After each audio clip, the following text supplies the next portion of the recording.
Aujourd'hui, nous disons au revoir à l'objectivité et nous nous lançons dans ce voyage épique.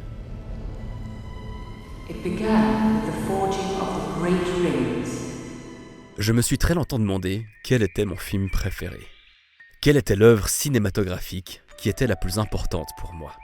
Et j'avais beau réfléchir, me dire que c'était plutôt celui-ci, ou celui-là, ou l'autre, ou celle-ci. Mais au final, ça va au-delà de toute réflexion. Il y a très peu de films qui changent littéralement notre vie, qui nous apportent quelque chose au quotidien et qui font partie des personnes que nous sommes aujourd'hui, qui font partie de nous. De mon côté, plusieurs m'ont fait réfléchir à des notions particulières qui m'accompagnent dans ce que je suis devenu. Plusieurs m'ont marqué à leur manière. Mais il y en a un. Il y a un film qui fait partie de mon quotidien, car il m'a porté, emporté et apporté tant de choses. Je n'ai même pas besoin d'y réfléchir, je n'ai même pas besoin de le citer, car il m'accompagne chaque jour. Et il aura fallu du temps pour que je m'en aperçoive. Ce film, ou cette trilogie pour être plus précis, a fait de moi celui que je suis aujourd'hui. Oui, ça peut paraître extrême, et pourtant, c'est la vérité. Il m'a ouvert les portes d'un monde d'imagination, de rêverie, de courage, de bravoure, de sagesse, et j'en passe. Un univers inexploré et tant d'autres à découvrir et à créer. Une simple petite porte ronde sur un écran rectangulaire qui, une fois poussée, m'a offert des galaxies d'œuvres supplémentaires, des créations à n'en plus finir, que ça soit celles d'autres personnes ou celles fabriquées de mes mains.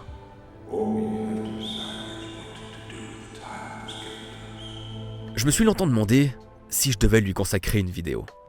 Mais à chaque fois que j'y réfléchissais, je me disais « Mais qu'est-ce que je pourrais bien dire ? Qu'est-ce que tu veux ajouter à cette œuvre ? Comment ne pourrais-tu que prétendre ajouter quelque chose à tout ce qui a été déjà dit ? Qu'est-ce que tu peux tout simplement apporter à cet édifice ? Ton avis revêt-il d'une quelconque importance ? Et ne pourras-tu être qu'un tant soit peu objectif ? Non.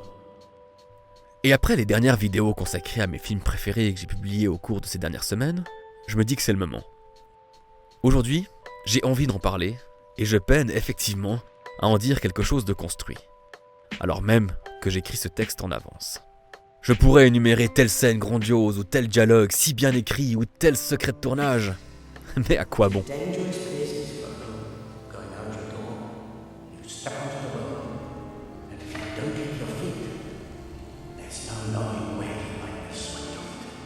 Ce film, au-delà de tout ça, s'est en plus révélé être une œuvre extrêmement importante pour le cinéma et y a apporté énormément en bravant défi sur défi. Des outils techniques jamais explorés jusque-là, ou encore une adaptation jugée jusqu'alors impossible, même si, selon moi, aucune œuvre n'est inadaptable, pour autant qu'on prenne en compte les aléas du nouveau format. Mais retranscrire un tel univers, une telle histoire, aussi manichéenne puisse-t-elle paraître, était bien évidemment un défi titanesque. Défi, selon moi, réussi haut la main, avec les coupes adéquates, les chamboulements bien ficelés et les arcs narratifs retravaillés pour correspondre aux besoins du format cinématographique. Et tout ceci pour un résultat dépassant toutes les espérances de l'enfant que j'étais au moment où j'ai vu ce film. Devant mes yeux se dessinaient des scènes d'une ampleur jamais atteinte auparavant. Mes oreilles entendaient des dialogues à la puissance évocatrice à laquelle je repense si souvent. Le tout brassé dans une magie de tous les instants, enveloppé par cette musique mythique.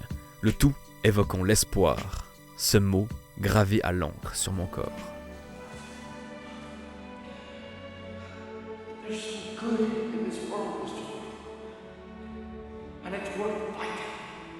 On nous y présente une lutte d'une simplicité exemplaire, le bien contre le mal. L'ennemi n'est ici représenté que par une silhouette, une forme symbolique, car c'est le mal que l'on affronte, sous toutes ses apparences, le mal et ses tentations, et la simplicité du chemin qu'il propose. Le combattre, s'opposer à lui, sera donc bien plus ardu. Voilà ce que raconte cette histoire. Forcément, à l'époque où j'avais découvert cette œuvre, j'ai voulu tourner les pages du livre qu'elle adaptait. Et pourtant, à l'époque, cela s'était révélé un défi insurmontable.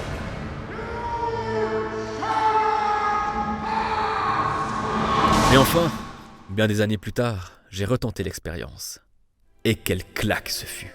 Je sais pas si c'est la nouvelle traduction ou tout simplement moi qui avais mûri, un peu des deux je pense, mais ce livre devint une calme rivière sur laquelle j'ai navigué durant une période bien difficile pour absolument tout le monde. Depuis, je peine à trouver une lecture qui m'emporte de la même manière. Le livre et le film sont ainsi devenus des piliers de ma vie et je leur dévoue un amour sans faille. 20 ans se sont écoulés depuis la sortie du premier chapitre de cette histoire au cinéma. 20 années. Et aucun autre film ne m'a fait ressentir autant d'émotions ou m'a marqué de manière équivalente. Bien d'autres m'ont touché, oui, bien sûr. Bien d'autres m'ont fait réfléchir, m'ont fait évoluer. Mais aucun n'est encore parvenu à le détrôner.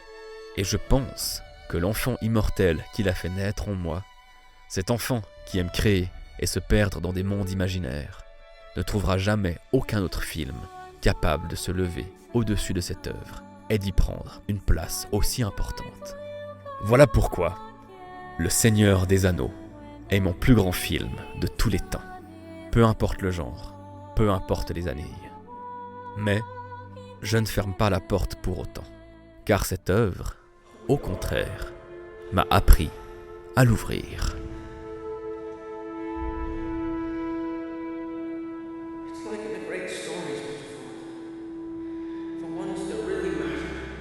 Cette fameuse question du film préféré ne relève d'aucune importance, et mon avis ne sera jamais rien de plus que mon avis.